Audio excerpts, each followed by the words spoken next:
ചിലർക്ക് ഏത് കാര്യം നടന്നാലും എന്നും അതൃപ്തിയായിരിക്കും. എപ്പോഴും അതിലൊരു സന്തോഷം ഉണ്ടാവുകയില്ല. എല്ലാ ഭാഗ്യങ്ങളും ഉണ്ടെങ്കിലും ഇതൊന്നും ഉള്ള ലക്ഷണമില്ല എന്നല്ല, ഇതൊന്നും ഇല്ലാത്തവരെ പോലെ സംസാരിക്കും. മാനസിക ദാരിദ്ര്യമുള്ളവരായിരിക്കും. അവരെങ്ങനെയാണ് ഇങ്ങനെ സംസാരിക്കുന്നതെന്ന് മറ്റുള്ളവർക്ക് കാണുമ്പോൾ അതിശയം വരാനിവിടെയുണ്ട്. എങ്ങനെയാണ് ഇങ്ങനെ സംസാരിക്കുന്നത്? മാനസിക ദാരിദ്ര്യം പെരുകിയ ആളുകൾക്ക് സാധിക്കും. അതും ചന്ദ്രൻ്റെ സ്വാധീനമാണ്. കയ്യിൽ കാശില്ലെങ്കിലും കിട്ടുന്ന കാശിലോ ഭക്ഷണ വസ്തുക്കളിലോ പാർപ്പിട സൗകര്യത്തിലോ സന്തോഷത്തോടുകൂടി മുന്നോട്ട് നീങ്ങുന്നതായ മനോഭാവം, ഇതെല്ലാം ചന്ദ്രൻ്റെ അനുകൂല ഭാവത്തിൽ നിന്ന് വരുന്നതാണ്. നമസ്കാരം. നമ്മൾ ഇന്നിവിടെ ചർച്ച ചെയ്യാൻ പോകുന്ന വിഷയം ചന്ദ്രൻ്റെ സ്വാധീനം ഗ്രഹനിലയനുസരിച്ച് മനുഷ്യരിൽ എങ്ങനെയായിരിക്കും എന്നുള്ളതിനെക്കുറിച്ചൊരു രത്നച്ചുരുക്കമാണ് പറയുന്നത്. ഏതൊരു ഗ്രഹനിലയിലും ചന്ദ്രൻ്റെ സ്വാധീനം ഏറ്റവും വളരെ പ്രാധാന്യം അർഹിക്കുന്നതാണ്. ചന്ദ്രൻ്റെ സ്വാധീനത്തെക്കുറിച്ച് പറയുകയാണെങ്കിൽ, ചന്ദ്രൻ ദോഷഫലത്തിലാണോ പ്രാധാന്യം കൊടുത്തു നിൽക്കുന്നത്, ഗുണഫലത്തിലാണോ പ്രാധാന്യം കൊടുത്തു നിൽക്കുന്നത് എന്നുള്ളത് ഏതൊരു ഗ്രഹനിലയിലും നമ്മൾ നോക്കി അറിയേണ്ടതാണ്. ചന്ദ്രൻ അനിഷ്ടരാശിയിലാണോ, ഇഷ്ടരാശിയിലാണോ, ശുഭരാശിയിലാണോ, ശുഭഗ്രഹങ്ങളുടെ രാശിയിലാണോ, അശുഭഗ്രഹങ്ങളുടെ രാശിയിലാണോ, അശുഭ ഭാവങ്ങളിലാണോ, അരിഷ്ടാഭാവങ്ങളിലാണോ എന്നെല്ലാം ചിന്തിക്കേണ്ടതുണ്ട്. ജീവിതത്തിൽ എല്ലാവിധത്തിലുള്ള ഐശ്വര്യങ്ങളും നമുക്കുണ്ടാകാം നമ്മുടെ ശ്രമഫലമായി. മറ്റു ഗ്രഹങ്ങളുടെ അനുഗ്രഹത്താൽ, ചൊവ്വ, വ്യാഴം, ശുക്രൻ എന്നീ ഗ്രഹങ്ങളുടെ അനുഗ്രഹത്താൽ ഐഹികമായിട്ടുള്ള എല്ലാ ഭാഗ്യങ്ങളും, കാണപ്പെടുന്ന എല്ലാവിധ ഭാഗ്യങ്ങളും ഉണ്ടാക്കിയെടുക്കാൻ സാധിക്കും. ചന്ദ്രൻ അവിടെയൊക്കെ എങ്ങനെയാണ് പ്രകടമായ രീതിയിൽ പ്രതിഫലിപ്പിക്കുന്നത്, അതിൻ്റെ സ്വഭാവം എന്ന് തിരിച്ചറിയേണ്ടതാണ്. നമ്മളുടെ പ്രായോഗിക ജീവിതത്തിനെ ഭദ്രമാക്കുന്നതിൽ എന്ന് വെച്ചാൽ പണം തന്നും ഐശ്വര്യം, ബാഹ്യമായ ഐശ്വര്യങ്ങളും സുഖസൗകര്യങ്ങളും ആഡംബരം, പ്രസിദ്ധി, ഇങ്ങനെയുള്ളതെല്ലാം, എന്നാൽ അതുപോലെ തന്നെ ഉന്നതമായ അധികാരസ്ഥാനം, ഇവയെല്ലാം നൽകുന്നതിൽ ചൊവ്വ, വ്യാഴം, ശുക്രൻ എന്നീ ഗ്രഹങ്ങൾക്ക് കൂടുതൽ പ്രാധാന്യമുണ്ട്. എന്നാൽ ഇവയെല്ലാം കൊണ്ട് ഈ 3 ഗ്രഹങ്ങളും കൂടുതൽ പ്രാധാന്യത്തോടുകൂടി നിന്നുകൊണ്ട് അധികാരമോ ധനമോ ആഡംബരമോ എല്ലാം തന്നാൽ പോലും ഇതിലൊക്കെ സന്തുഷ്ടി ഉള്ളവനാണോ അല്ലെങ്കിൽ സന്തുഷ്ടി ഉള്ളവളാണോ വ്യക്തി എന്നറിയേണ്ടതുണ്ട്. ചിലർക്ക് ഏത് കാര്യം നടന്നാലും എന്നും അതൃപ്തിയായിരിക്കും. എപ്പോഴും അതിലൊരു സന്തോഷം ഉണ്ടാവുകയില്ല. നമ്മൾ പറയുന്നത്, ഏതെങ്കിലും ഒരു ഭാഗ്യമുണ്ടായാൽ അതിൽ സന്തോഷപ്പെട്ടുകൊണ്ട് നമ്മൾ മറ്റെല്ലാത്തിനെയും അവഗണിച്ച് സന്തോഷം, എനിക്കെല്ലാം സംതൃപ്തിയായി എന്ന് പറഞ്ഞ് ഭാവിച്ചിരുന്നുകൊണ്ട് ഇനിയും ഒരു ശ്രമമില്ലാതിരിക്കണം എന്നുള്ള ഒരു അർത്ഥത്തിലല്ല, മറിച്ച് നമ്മുടെ ക്രിയാത്മകത നിലനിർത്തുമ്പോഴും, എന്ന് വെച്ചാൽ വീണ്ടും വീണ്ടും പുതിയ പുതിയ കാര്യങ്ങളിലേക്കോ ജീവിതത്തിൻ്റെ പുതിയ പുതിയ സൂക്ഷ്മ തലങ്ങളിലേക്കോ എത്തിപ്പെടാൻ ശ്രമിക്കുമ്പോഴും മനസ്സിൽ അതൃപ്തിയാണോ നിലകൊള്ളുന്നതെന്ന് അറിയേണ്ടതുണ്ട്. എല്ലാത്തിനോടും വിദ്വേഷം, എല്ലാത്തിനോടും അതൃപ്തി, എല്ലാ കാര്യങ്ങളിലും സംശയം, പിന്നെ അങ്ങനെ ഒരുപാട് മാനസികമായ അതൃപ്തി നൽകുന്ന തരത്തിലാണോ ചന്ദ്രൻ നിലകൊള്ളുന്നതെന്ന് അറിയേണ്ടതുണ്ട്. അവർ കംഫർട്ടബിൾ അൺഹാപ്പി ആയിരിക്കും. എന്ന് വെച്ചാൽ എല്ലാ ഭാഗ്യങ്ങളും ഉണ്ടെങ്കിലും ഇതൊന്നും ഉള്ള ലക്ഷണമില്ല എന്നല്ല, ഇതൊന്നും ഇല്ലാത്തവരെ പോലെ സംസാരിക്കും. മാനസിക ദാരിദ്ര്യമുള്ളവരായിരിക്കും.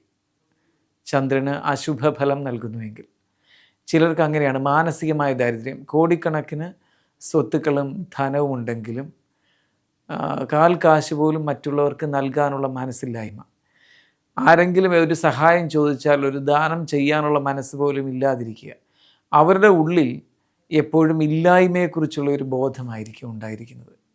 അതാണ് മാനസിക ദാരിദ്ര്യം എന്ന് പറഞ്ഞത്. അപ്പോഴേതൊരു ഗ്രഹനിലയിലും മാനസിക ദാരിദ്ര്യത്തെക്കുറിച്ചും ചിന്തിപ്പിക്കുന്നത് ചന്ദ്രനാണ്.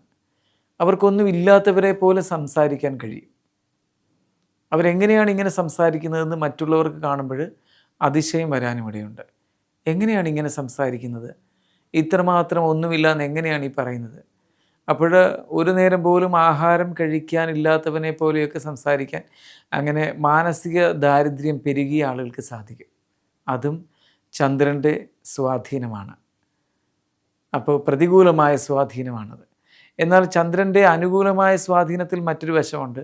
മാനസികമായ സമ്പന്നതയുള്ളവരുമുണ്ട്.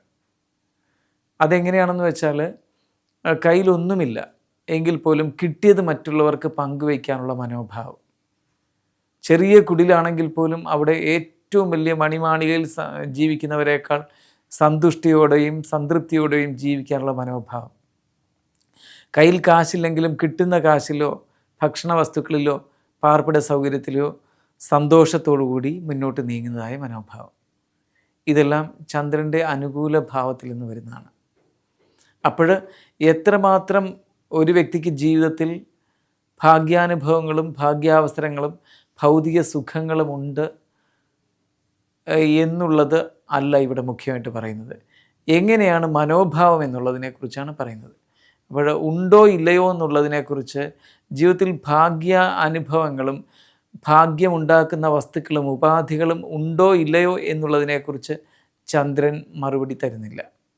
മറിച്ച് ഉണ്ടെങ്കിലും ഇല്ലെങ്കിലും, യാതൊരുവിധ ഉപാധികൾ ഉണ്ടെങ്കിലും അല്ലെങ്കിൽ ഇല്ലെങ്കിലും അതെങ്ങനെയാണ് മനസ്സിനെ സ്വാധീനിക്കുന്നത് എന്നതിനെക്കുറിച്ചാണ് നമ്മളിവിടെ കാണാൻ സാധിക്കുന്നത് ചന്ദ്രനെ നോക്കുന്നതിൽ നിന്ന്. ചന്ദ്രൻ ഏറ്റവും കൂടുതൽ പ്രബലമായി ശോഭിക്കുന്നത് ഏത് ഭാവത്തിലാണ് എന്ന ഒരു കാര്യം നമ്മൾ ശ്രദ്ധിക്കേണ്ടതുണ്ട്. ഏതൊരു ഗ്രഹനിലയിലും ചന്ദ്രൻ 9ാം ഭാവത്തിലാണെങ്കിൽ അവർക്ക് ഒരു തൃപ്തി, സംതൃപ്തിയൊക്കെ ജന്മസിദ്ധമായിട്ടുണ്ടായിരിക്കും. ധാർമ്മിക ബോധം കൂടുതലായിരിക്കും എന്നൊരു വാസ്തവമുണ്ട്. എന്നാൽ എല്ലാ ഗ്രഹനിലയിലും 9ാം ഭാവത്തിൽ ചന്ദ്രൻ നിൽക്കുന്ന എല്ലാ ഗ്രഹനിലയിലും അങ്ങനെയാണോ എന്ന് ചോദിച്ചാൽ അതിന് വിപരീതമായതുമുണ്ട്. ചില വിരോധാഭാസങ്ങളും അവിടെയുണ്ട്. എന്നാൽ ഭൂരിപക്ഷം 9ൽ ചന്ദ്രൻ നിൽക്കുന്ന ഗ്രഹനിലക്കാരും നന്മയുള്ളവരും ധാരാളം ധാർമ്മിക പ്രവർത്തികൾ ചെയ്യുന്നതും ഒരുപാട് ധാർമ്മിക മൂല്യങ്ങൾ ഉള്ളിൽ സൂക്ഷിക്കുന്നവരുമായിരിക്കുന്നതായിട്ടാണ് കാണുന്നത്. എന്നാൽ 9ൽ ചന്ദ്രൻ നിൽക്കുമ്പോഴും മറ്റ് ചില അശുഭഗ്രഹങ്ങളുടെ സാന്നിധ്യം കൊണ്ട് ആ ധാർമ്മിക മൂല്യങ്ങൾക്ക് ഇടിവ് സംഭവിക്കുന്നതും നമുക്ക് കാണാൻ കഴിയാറുണ്ട്.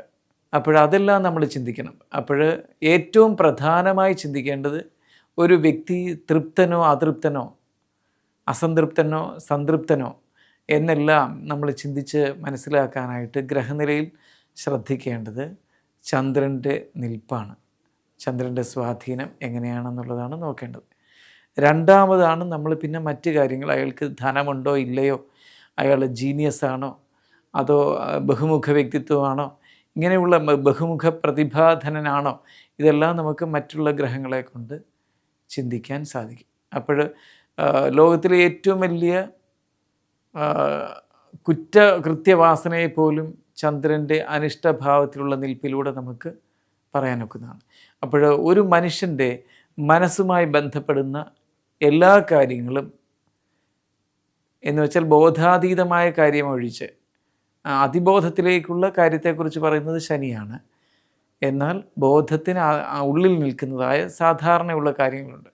മനസ്സിൻ്റെ അതൃപ്തിയും തൃപ്തിയും എല്ലാ കാര്യങ്ങളും, എല്ലാത്തരം മനോഭാവങ്ങളും ചന്ദ്രനുമായി ബന്ധപ്പെട്ടിരിക്കുന്നു. ഒരു വ്യക്തിയെ നമ്മൾ കൂടെ കൂട്ടുമ്പോൾ, കൂട്ടുകാരനായിട്ടോ അല്ലാതെയോ കൂട്ടുകാരിയായിട്ടോ ഏത് തരത്തിലും നമ്മൾ കൂടെ കൂട്ടുമ്പോൾ ഗ്രഹനില നോക്കിയിട്ട് അങ്ങനെ കൂടെ കൂട്ടണമെന്നൊരാഗ്രഹമുള്ളവർ ചന്ദ്രൻ്റെ ഭാവങ്ങളെക്കുറിച്ച് ചിന്തിക്കേണ്ടതാണ്. എന്നുവെച്ച് ഞാൻ മുമ്പേ പറഞ്ഞതുപോലെ 9ാം ഭാവത്തിൽ ചന്ദ്രൻ നിൽക്കുന്നവർ മാത്രമാണ് നല്ലതെന്നുള്ള ചിന്തയോടുകൂടി അങ്ങനെ കാണരുത്. മറ്റ് രാശികളും ഏറ്റവും നല്ലതാണ്.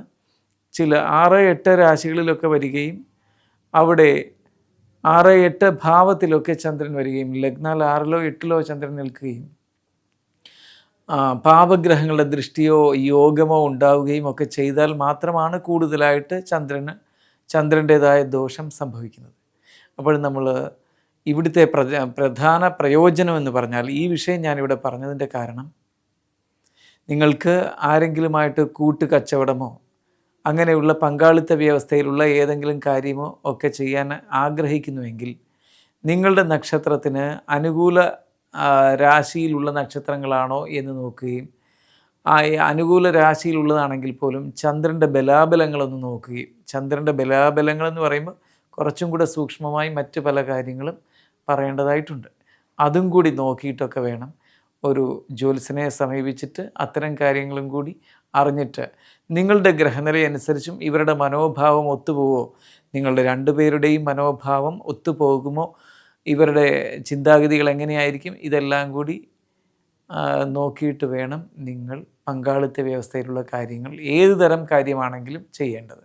നമസ്കാരം. നമുക്ക് അടുത്ത പുതിയ വിഷയങ്ങളുമായിട്ട് വീണ്ടും കാണാം.